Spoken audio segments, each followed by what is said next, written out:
तो मैं अभी करनाल में हूँ। मैं ये वीडियो बनाने का मेरा मकसद ये था कि देखो जो है कि फ्रॉड और ये कहीं भी हो सकता है आपके साथ। तो हुआ क्या था मेरे साथ, मैं आपको बताऊँ। मैं यहाँ पे जो उस टाइम हो रहा था, शायद 2 बज रहे थे। तो मैं आया था तरावड़ी स्टेशन से यहाँ करनाल। तो मैंने क्या काम किया, मैं एकदम उतर गया, फिर तुरंत दूसरी ट्रेन आ गई मेरे पास, मतलब दिल्ली जाना था मुझे। तो उसमें मतलब मैंने केवल करनाल तक का टिकट लिया, वैसे ट्रेन दिल्ली तक जा रही थी, मैंने करनाल तक का टिकट लिया। फिर मैं करनाल ही उतर गया। मेरे दिमाग में आया कि मैं चलो चेंज कर दे रहा हूँ, अब यहाँ पे स्टेशन ही चेंज कर दे रहा हूँ। फिर स्टेशन चेंज करने के लिए एक ट्रेन आ रही थी दूसरी वाली। फिर मैंने उस ट्रेन का टिकट लेने को, मतलब लड़के तो मेरे साथ थे, 2 मेरे दोस्त ही थे, वो मेरे साथ थे। तो मैं तो उनसे मना कर रहा कि टिकट मत लो, टिकट मत लो। वो और ट्रेन हमारी जैसी, मतलब ट्रेन भी आगे खड़ी हो गई थी। मैं उनसे मना कर रहा था कि टिकट मत लो, ट्रेन निकल जाएगी, और वो ही हुआ। उसने 500 रुपये दे दिए, 60 रुपये की टिकट था, 180 रुपये के मतलब 3 टिकट हो गए। तो उसने हमें 300 रुपये वापस कर दिए, और ट्रेन उधर जाने को तैयार थी, समझ लो। फिर मैंने कहा यार सूरज भाई ये तो कम है पैसे यार, इसमें 20 रुपये कम है। फिर हम पैसे वापस लेने को आ गए। इतने में क्या हुआ कि ट्रेन चल दी। फिर हमने थोड़ा भाग के पकड़ने की कोशिश की, एक भाई तो हमारा चढ़ गया। अब आपको पता ट्रेन कि ज़्यादा तेज़ होगी तो वो भी नहीं चढ़ता, नॉर्मल तेज़ थी। फिर दूसरा भाई भी चढ़ रहा था हमारा, वो नहीं चढ़ पाया। उसके बाद में हुआ क्या, जो टीटी साहब थे यहाँ पे, एक करनाल स्टेशन की बात कर रहा हूँ, आज तारीख कितनी सूरज, 29 तारीख है आज। तो हम ट्रेन पे चढ़ने की कोशिश कर रहे थे, 29 तारीख है, और 29 अगस्त, आई थिंक 29 अगस्त है।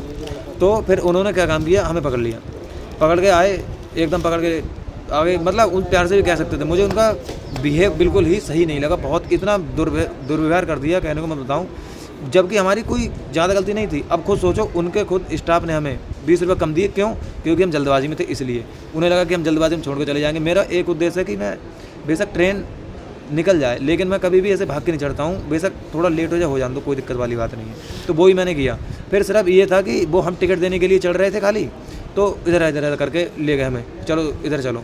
अंदर ले जाके भाई साहब उन्होंने फिर तो बातें बताना शुरू कर दी, ये बात वो बात। अब मैं आपको दिखाऊँ कहाँ पे ले गए तेरे को, यहाँ रुको, अरे मेरा वो नहीं हो रहा, हाँ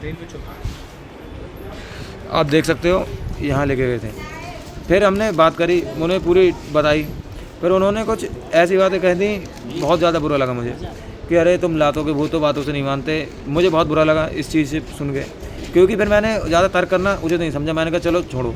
मैंने तभी कहा कि सर मेरी जो ट्रेन थी सर छूट रही थी, और पैसे आपके स्टाफ ने कम दिए थे, वो सुनने को राजी नहीं था। बोला कि तुम्हारे बाप का स्टेशन है, तुम्हारे बाप का। मैं यार बहुत बुरा लगा मुझे ये चीज़ सुन के। इसलिए बस मैं यही कहना चाहूँगा कि मतलब मिसबिहेव बिल्कुल इन्हें करना ही है। अगर कोई अदर होता, आज पहली बार तो ऐसा नहीं हुआ होगा, कोई अगर और होता, कोई और पावरफुल बंदा होता तो सर करते ही हमसे मतलब दुर्व्यवहार करने लग गए। यहाँ पे करनाल की बात है, आज 29 अगस्त की बात है, ये समझ लो। ऐसा कभी कभी हो जाता है, लेकिन फिर टिकट भी वापस नहीं किया, टिकट भी वेस्ट हो गया हमारा। लगाओ ऐसे मिसबिहेव होता रहता है, ये कोई नई बात नहीं है, ये मेरे साथ अभी हुआ, मैं बता रहा हूँ, लेकिन किसी के साथ होता होगा, कोई नहीं बताता होगा। इसलिए सावधान रहें, सतर्क रहें, कभी भी जल्दबाजी नहीं करनी चाहिए। मैंने बस यही गलती हो गई हमसे कि हमने टिकट खरीद लिया, और चलो हमारी मजबूरी का मतलब वो फ़ायदा उठा रहे थे जल्दी का, उन्होंने 20 रुपये कम दे दिए। पर 20 रुपये हम चलो छोड़ भी देते एक बार को। फिर हमने सोचा कि ट्रेन भी हाथ आ नहीं रही है, ये सीन था। बस ऐसा मिसबिहेव, मतलब जल्दबाजी बना रहा हूँ, या बैठा हूँ, काफ़ी भीड़ भाड़ है। तो अब वो ट्रेन छूट गई। फिर इस टाइम अभी मैं बताऊँ 17:27 हो रहे हैं यहाँ पे। वो ट्रेन छूट गई, उस 2 बजे वाली छूट गई। अब ये मैं ट्रेन पकड़ रहा हूँ। हमारा जो दोस्त था वो भी चला गया वहाँ पे, क्या बोलते, हाँ वो सोनीपत जा रहा था। वो बेचारे उसे बीच में टीटी ने रोक दिया, कहा टिकट कहाँ है। मैंने उससे कहा कि देख फ़ोटो, मतलब फ़ोटो तो खैर नहीं मानते हैं फ़ोटो से भी। उसके बाद में हुआ क्या, उन्हें वहाँ से उतार दिया। अब बेचारे वो वहीं बैठे रह गए, अभी बेचारा वो वहीं पे बैठा है। अब जाके वो मुझे मिलेगा, फिर मैं बताऊँगा। ये भाई थे हमारे, ये वाले, ये थोड़ा सा आगे निकल गए थे, मैं पीछे था, और ये तो अभी हमें मिले हैं। तो ये सीन है, मतलब यही है कि बात करने का सेंस नहीं है, फिर अब क्या किया जा सकता है। और बोले कि यहाँ वो कर रहे हो, वहाँ ब्रेड पकौड़े खाते घूम रहे हो। भाई अपने पैसे का खा रहे हैं, तुम्हारे पैसे का तो नहीं खा रहे हैं ना। यही है कि इन्हें बात करने का थोड़ा हाँ यही बात सही है। पता नहीं चूतिए ने कहाँ देख लिया उसने खाते हुए। बस यही है, हमें ज़्यादातर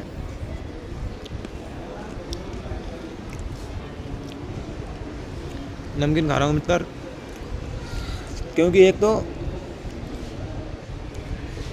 समझते क्या हैं ये लोग, ये पता नहीं चलता। हर जगह उत्तर प्रदेश के हैं, महाराष्ट्र के हैं, तमिलनाडु के हैं, इस टाइप की इनकी वो लगी रहती हैं। तो वो भी कह रहे थे, मतलब ऐसे समझ रहे थे वो जैसे कि हम यहाँ के हैं नहीं इस देश के, हम तो सिर्फ वो हैं, क्या कहते हैं उससे, भेड़ बकरी टाइम है, बात करने तक की सेंस नहीं है। बोला स्टेशन से बाहर निकल जाओ, दिख मत जाना मुझे। लेकिन हम तब भी अभी भी यहीं पे बैठे हैं, क्योंकि हमें जाना था, उनकी बात थोड़ी सुननी थी हमें। पर यही है, पर हम शांत रहे, क्योंकि ऐसी स्थिति में अगर हम ज़्यादा पाराहाई करते तो फिर बात और बिगड़ सकती थी। बस यही है कि ये वीडियो बनाने का मेरा मकसद यही था कि आप भी स्थिति को संभालो, कभी डरना नहीं चाहिए। हमसे पैसे मांग रहे थे वो, एक लफ्ज़ उन्होंने कहा पैसे निकाल, वो तो अगर कसम से अगर दोबारा कह देते वो, बस वीडियो में वहीं बनाना शुरू कर देता भाई साहब। ये सीन था। बाकी आप भी सावधान रहें, सतर्क रहें, कभी भी घबराना नहीं है किसी केस में। बस हर समय हिम्मत से, अरे मत करो मत करो, नमकीन दिए जाए नमकीन दिए जाए। तो बस यही है। थोड़ा मैं काम से आया था, क्योंकि आजकल मेरा काम रहता ही है, कभी पेपर से, कभी अदर काम, कभी ऐसे तो मैं घूमता ही रहता हूँ दूर दूर। तो ये भी नहीं कि मैं ज़्यादातर घूमने पे ही हूँ, पर ये है, मैं सिर्फ वीडियो बनाने का मकसद यही है, कभी घबराना नहीं चाहिए। अगर हम डर जाते पैसे दे देते, हमारे पास पैसे भी थे, भाई के पास कैश था, मेरे पास तो नहीं था। अगर और कोई होता हमारी जगह 100% पैसे दे देता और डर जाता, बोलता नहीं। लेकिन हम लगातार आवाज़ उनके प्रति उठाते रहे। ये नहीं कि हम उल्टे सीधा बोलना शुरू कर दें कुछ भी, पर ये है, पर अपनी ज़बान पे भी काबू रखना चाहिए हमें, और उन्हें भी बोलने से पहले कि क्या बोलना चाहिए क्या नहीं। ये वीडियो मैं घर बना सकता था, पर नहीं, पर मैंने कहा चलो यहीं बना दे रहे हैं, ट्रेन आने में काफ़ी टाइम है अभी। तो यही है, हाँ सतर्क रहें, सावधान रहें। बताओ भाई, घबराई है क्या आप? दिमाग खराब हुआ उससे बेटा। आपको कैसा लगा? कुछ बहुत ज़्यादा मूड खराब है यार। जबकि बेमतलब का वो था, जबकि हमें नहीं दिख रहा कि हम मरेंगे या जिएंगे। ट्रेन उतनी भी तेज़ नहीं थी, सिर्फ एक ये डराने वाला तरीका था। ये है, बाकी तो बस ऐसी जानकारी मैं लाता रहूँगा।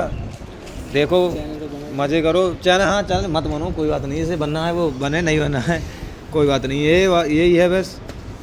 जय हिंद, जय भारत। हाँ, अब मैं अगले दोस्त से मिलाऊंगा आपको अगले स्टेशन पे, ठीक है? तब तक के लिए जय हिंद। उमेश भाई का कॉल आ रहा है, लो।